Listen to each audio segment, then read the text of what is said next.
Ang tunay po na pagsamba ay hindi nakadepende sa sitwasyon. Ito po ay nakadepende sa ating relasyon sa Diyos. Kung maayos po at magandang ating relasyon sa Diyos, kaya ba ang mga pagsamba? Napapansin niyo po kayo? Madaling sumamba kapag maganda ang takbo ng buhay.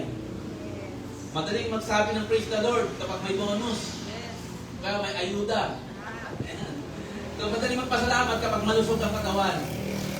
Madaling umawit kapag maraming biyaya. Diba?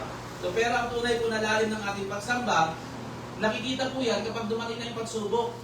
Kaya mo pa kaya? Kapag may sakit, kaya mo pa kaya? Kapag may problema sa pamilya, kapag may kakulangan sa pananalapi, kapag tahimik ang Diyos, parang hindi mo nararamdaman yung kanyang pagkilos. Kaya mo ba kaya magtuloy sa Kanya? Kaya mo ba kaya umawit sa Kanya?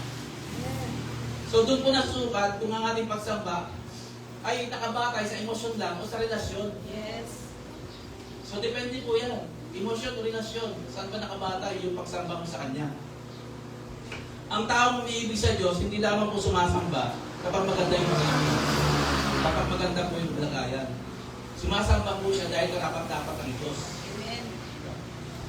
Hindi dahil mabuti ang Diyos, ay hindi dahil mabuti ang sitwasyon, kundi dahil mabuti ang Diyos.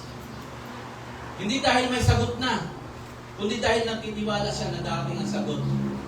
Hindi dahil nakikita na darating ang himala, kundi dahil kilala niya ng Diyos na gumagawa ng himala. So alam niya kung bakit siya sumasamba. Alam niya yung dahilan. Hindi yung dala ng sitwasyon.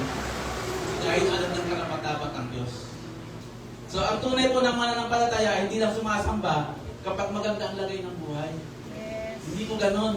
Sumasamba siya kahit may luha sa kanyang mga mata. Sumasamba siya kahit mabigat yung ginagala. Sumasamba siya kahit hindi pa niya nakikita yung sagot. Yes. Yan po yung tunay ng mananampalataya.